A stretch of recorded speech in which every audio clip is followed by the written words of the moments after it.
안녕하십니까. 이슈앤뷰 시작합니다. 그야말로 이슈가 끊이지 않는 시장이고요. 또 투자는 여러 이슈들을 잘 이해하고 그 가운데 투자 아이디어를 찾아가야 되는 상황입니다. 일단은 대만 타이완 이슈가 어제 오늘 좀 불거진 건데요. 지수 한번 확인하겠습니다.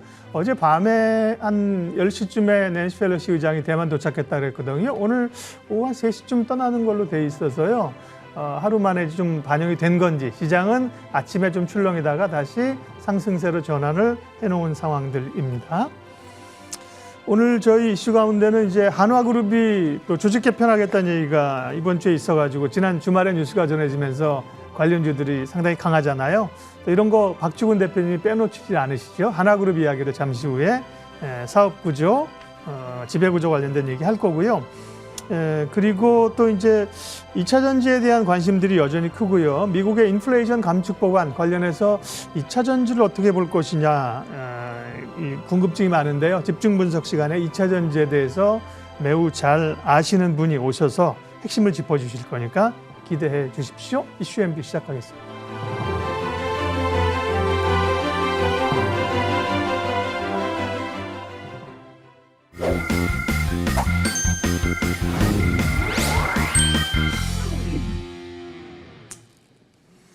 마켓 주민입니다. 말씀드린 것처럼 한화그룹이 큰 구조에 이제 사업 구조를 붙이고 떼고 개편한다는 얘기가 있어서요. 관심이 높습니다. 사실은 앞으로도 영향력이 꽤 있을 수 있는 얘기죠. 리더스 인덱스 박주근 대표님과 한화그룹 집중 분석하겠습니다. 대표님 어서 오십시오. 네, 안녕하세요.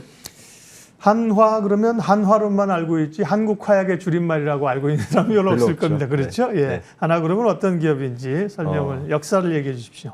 네, 방금 말씀하신 것처럼 한국화약을 줄임말이죠. 네. 창업자가 김종회 전 회장인데 1922년생입니다. 천안 출신이라서 지금도 그 야구단 한화가 충청도 천안을 이제 대표하고 있죠. 이분이 1942년도에 조선화약공업 그 공판 주식회사를 입사했는데 그 뒤에 3년 후에 해방이 되지 않습니까? 해방 이후에 그 당시의 미군정 이후에 그 적하부라가 있었습니다. 그래서 그 조선화약공업에 근무했던 이 김종회 회장이 그거를 사실은 55년도에 기속재산을 받았어요. 그래서 이 사회 모태가 됐고 그러다가 59년도에 다이너마이트를 이제 최초 국산화시키면서 이제 전쟁 이후니까 많은 그 개발이 있었을 테고 건설이 있을 테고 이때 그 다이너마이트가 많이 사용되면서 이 국산화가 사업의 기틀을 마련하게 됐습니다. 그러다가 1964년도에 베어링 회사를 하나 인수해요. 현재의 정밀기계 사업부가 모태가 되죠. 그리고 66년도에 태평물산 그리고 68년도에 삼호그룹의 제일화재를 인수하는데 이게 현재 하나생명 그러니까 금융 쪽의 모태가 됩니다. 네. 그러다가 81년도에 굉장히 젊은 나이에 그 김종 회장이 돌아가십니다. 그러는 바람에 당시 김성현 회장의 나이가 29세였는데 회사를 물려받게 됩니다. 형제가 남자 형제 둘과 여자 형제 한 분 계시는데 네. 여자 형제분이 제일화재를 하게 되고 그 남자 형제 한 동생이 있죠. 빙그레의 김우현. 당시에 이제 김영근 분쟁이 발생을 합니다. 네. 그래서 김우현 회장이 빙그레를 계열 분리해서 빙그레는 네. 별도 계열 분리가 됐습니다. 예. 그러다가 이제 현재 그 한양그룹에 있는 한양유통을 85년도에 인수하는데 이게 갤러리아 백화점과 현재 그 여러 레저 사업에 이제 모태가 되는 것이고 그렇게 해서 그 쭉 성장을 해서 작년 기준으로 재계 순위 7위입니다. 자산 규모 80조 3,880억이고 작년 그룹 매출은 61조를 했고 당기 순이익은 3조 1,000억을 해서 현재 재계 순위 7위가 되어 있는 기업입니다. 예, 조금 전에 역사에서 마지막에 이제 명성그룹 관광계열사 이게 이제 지금 또 하나 리조트가 또 유명하잖아요. 그렇죠. 레저 쪽이 있고 사업이 굉장히 다양합니다. 빙그레는 말씀드린 것처럼 형제간에 이제 완전히 계열 분리를 해서 나갔고요. 자, 우리가 관심 있는 것은 한화그룹의 사업구조 개편, 지배구조 변화 가능성인데 현재 지배구조 어떻게 되어 있습니까? 네, 이번 사업구조 개편이 이제 지배구조와 연관성이 있다는 설이 좀 있어서 지배구조 먼저 설명을 드리는 게 맞을 것 같습니다.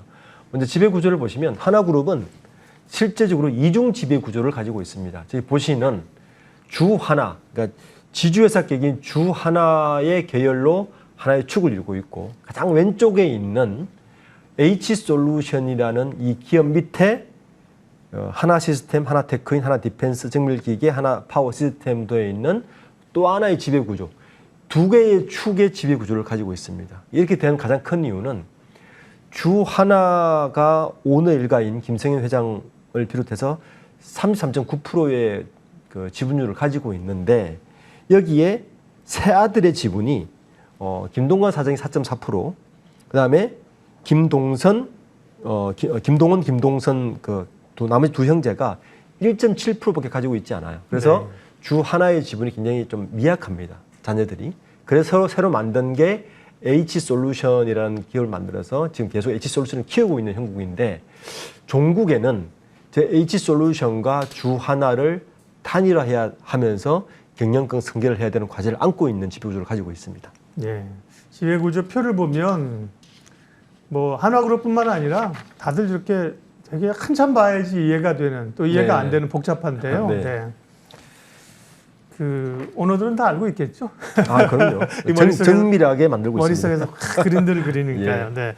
근데 그거는 이제 지배구조 현황은 당장은 아니고 갈 길도 있고 어떻게 붙일지를 추측도 하면서 또 예측 못하는 부분도 있어서요. 주말에 발표했었던 이번에 이제 이 사업재편 흐름을 얘기해 주세요. 그걸 보면 의미를 조금 해석할 수도 있을 거거든요. 네. 사업 재편에 하면서 주요 언론사들의 헤드라인은 이랬습니다. 한국형 로키드 마틴 네. 이랬습니다. 말은 맞는데 사실은 내부적으로 보면 굉장히 조금 여러 가지 변동이 있었습니다. 네. 첫 번째 가장 큰 축은 지금 방산그룹이 하나 그룹 내에 방산이 어디 있냐면은 주 하나가 하나 가지고 있고요. 방산을. 네. 그리고 하나 에어로스페이스 밑에 디펜스와 한국 테크인과 하나 시스템, 항공우주. 방산 계열이 사실은 나눠져 있었어요. 네. 그런데 이 방산을 하나로 묶자는 게 첫 번째 축입니다. 예. 어떻게 묶느냐? 주 하나가 가지고 있던 방산을 하나 에어로스페이스로 팔아버립니다. 그게 첫 번째 축이고, 그래서 방산 계열의 계열사들을 이제 하나 에어로스페이스로 모두 묶어버리자. 이게 가장 큰 축의 재편 사항이고, 그러면서 오히려 그러면 주 하나의 주주들은 반발할 거 아닙니까? 이게 물적 분할을 넘긴 거거든요. 방산이 사실은 매출에 큰 역을 차지하는데 그걸 넘겼으니까. 네. 그럼 뭘 가져올 거냐? 주 하나는 대신에 하나 에어로스페이스에 있는 정밀기계 부분을 다시 가져옵니다. 그리고 하나로 합치고 또 하나 건설이 따로 있지 않습니까? 예. 하나 건설을 주 하나로 합병을 해버립니다. 그래서 주 하나의 사업 구조를 방산은 떼버리고 정밀기계와 건설을 합쳐서 좀 심플하게 가져가고, 오히려 방산을 하나 에어로스페이스에 묶으면서 방산은 별도로 가져가고, 이게 이제 가장 큰 두 개의 축이고, 이렇게 해서 하나그룹이 사실 지배구조 사업 재편을 최근 4년 동안 계속 해왔어요. 근데 이번에 이걸 통해서 좀 더 심플하게 만든 거고, 이렇게 해서 하나가 큰 축으로 방산 한 축, 그리고 화학 한 축, 에너지 한 축, 이 세 개 축으로 그룹 전체의 사업 재편을 메인을 가져가겠다라고 한 것이 이번 사업 재편의 주요 요건이 되겠습니다. 세 개가 그게 뭐라 그러셨죠? 방산, 화학, 그다음에 에너지. 에너지는 이제 태양광, 수소, 그러니까 하나 H솔루션 밑에 있는 걸 합쳐서 네. 가져가고, 하나 케미칼을 중심으로 하는 화학, 그리고 방산, 이 세 개의 큰 축으로 앞으로 그룹의 모든 사업을 포커싱하겠다. 이게 이제 주요 요건이 되겠습니다. 이런 사업 구조 재편이 이제 시대 변화를 반영하기도 하죠. 방산 네. 쪽이 이제 워낙 최근에 움직임이 좋으니까요. 네, 맞습니다. 흩어져 있는 계열사를 묶어서 힘을 실는다. 이렇게 네. 얘기를 하는 것도 당연하고요. 다만 아까 말씀하신 것처럼 3세 경영 승계를 위한 포석일 수 있다는 얘기도 충분히 갈 수 있는 거죠. 네. 그렇게 되면 이제 지금 그 축들이 이제 3세로 김승현 회장의 자녀들에게 어떻게 좀 중심이 잡히는 거예요? 우선 원래 하나그룹의 3세 승계는 이렇게 보통 잡았어요. 장남인 김동관 사장에게 네. 방금 말씀하신 사업의 주력, 방산, 화학, 에너지를 다 몰아주고, 그래서 그룹의 역사를 이어가는 걸로 하고, 네. 그리고 동생 둘이 있지 않습니까? 네. 김동관 지금 현재 동생이 두 분이 계시는데, 네. 첫째 동생에게는 금융을 몰아주는 걸로 이제 이야기를 했었고, 막내 동생에게는 그 레저를 네. 몰아주는 걸로 예. 그렇게 이제 지배구조 개편했는데, 이번 그 사업구조 개편이 왜 이제 그런 쪽에 무게가 약간 실릴 수 있는 생각을 할 수 있냐 하면은, 아까 이야기했던 중에 그 하나건설을 하나에 묶어버렸어요. 네. 그렇게 되면 무슨 효과가 있냐면은, 하나건설이 사실 하나생명의 대주주 역할을 하고 있거든요. 하나생명에. 네. 하나생명 지분을 25.1%를 가지고 있어요. 그래서 하나생명이 하나의 직계 계열이 돼버리는 겁니다. 이구조가 돼버리면. 네, 그렇게 되면서 하나생명에 대한 그 지배구조가 좀 더 심플해집니다. 첫 번째, 그게 이제 하나 들어오게 되고, 두 번째는 김동관 사장으로의 집중도가 훨씬 높아집니다. 이렇게 되면. 그러네요. 네. 방산화학에너지를 주력 사업을 다 주 하나에 모르고 하나 그 에어로스페이스로 방산을 몰기 때문에 김동관 사장의 인연이 훨씬 높아지는 거죠. 네, 그렇게 해서 김동관 사장으로의 경영권 승계가 굉장히 속도가 있게 진행되지 않을 거냐라는 게 또 하나의 이제 방점이고, 그러면서 마지막으로는 이렇게 합병되면 지금 지배구조 개편의 핵심 축 기업 중에 하나가 하나에너지입니다. 하나에너지가 이 삼형제가 100% 지분을 가지고 있어요.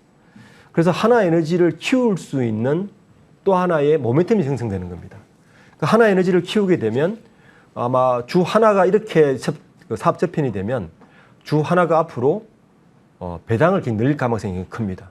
그러니까 배당이 늘어나면 하나에너지에게 배당금이 많이 갈 가능성이 크고, 그렇게 되면 삼형제가 앞으로 지배구조 개편, 인권 승계에 있어서 실탄을 더 많이 확보할 수 있는 또 하나의 기반을 마련하게 돼서 이번 지배구조 사업구조 개편이 사업구조도 개편하지만 경영권 승계에도 굉장히 큰 역할을 할 수 있을 것 같지 않나라는 이제 견해가 많은 거죠. 네. 김동관, 김동원, 김동선. 네, 그렇습니다. 3형제입니다. 저도 들어도 이게 복잡한데 방송 들으시는 분들은 얼마나 헷갈릴까 싶어요. 그죠? 네. 그림들이. 그러니까 어쨌든 복잡한데 심플하게 생각하면 주식회사 한화가 이제 사업이 있는 지주회사잖아요. 그죠? 네. 한화 쪽으로, 장남 쪽으로 힘을 상당히 실어주고. 그죠? 네.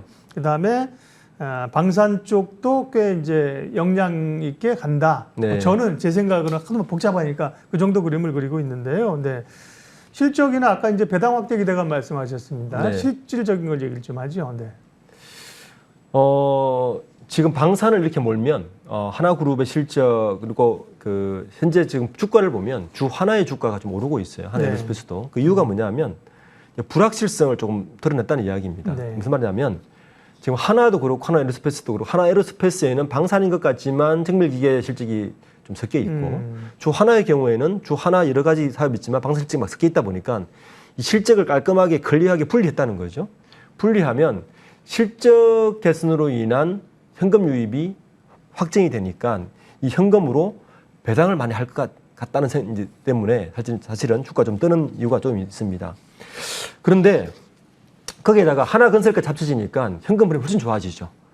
사실은 이렇게 해서 현금 유입이 많아지면 배당으로 연결될 가능성이 시장에서 많이 보고 있는데, 또 하나의 이유 중에 하나는 하나의 실적과 현금 흐름이 좋아지면서 배당으로 늘어나는 것이 결국에는 주주에게도 좋아지지만, 아까 말씀드린 대로 하나에너지에게 배당금이 많이 가서 기념권 승계의 삼형제에게 배당금이 많이 가는 효과도 있기 때문에 아마 앞으로 배당은 지속적으로 늘어날 가능성이 크다, 이렇게 보고 있습니다. 예. 우주항공이나 방산 쪽의 전망은 어떻습니까? 지금 방산 쪽 전망은 네. 굉장히 아주는 아니지만 좋다고 네. 봐야죠. 왜냐하면 최근에 이제 유럽 쪽에 폴란드가 그 K 방산에 대한 구매력이 높아지지 않습니까? 네.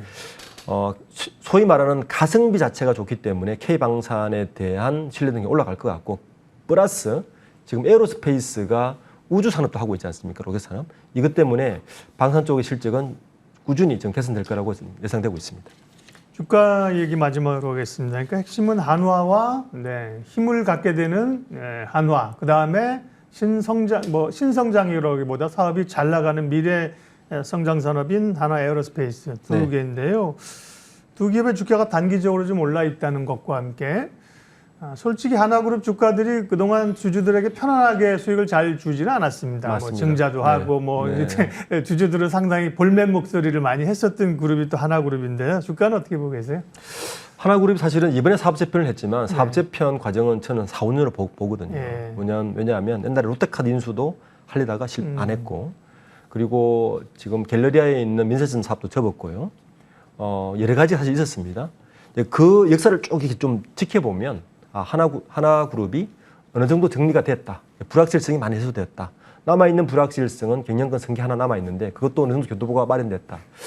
불확실성이 제거된 기업들의 주가는 나쁘게 보지 않습니다. 그러니까 이렇게 되면 현금 창출 능력이 굉장히 좋아져서 주가 흐름은 향후에 가치주 기준으로 봤을 때도 나쁘지 않다. 그렇게 판단하는 것이 맞는 것 같습니다.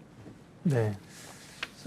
그런 말씀은 이제 좀 중장기적으로 관심 가지고 볼 필요 있다. 네. 주가 측면에서는. 그렇습니다. 네. 네. 단기적으로는 반영이 됐기도 했고 이게 이번 사업 개편으로 끝날 문제는 아니다. 네. 앞으로 과정도 남아 있다는 네. 겁니다. 남은 과제는 이제 불확실성 하나는 이제 지배구조 개편에서 네. 경영권 승계가 뭐 합병할 건지 어떻게 할 건지에 대한 불확실성이 남아 있는데 이것도 현재 그림상 예. 어느 정도 그림이 나와 있는 그림이라서 결론은 하나그룹에 대한 불확실성은 많이 해소되었다.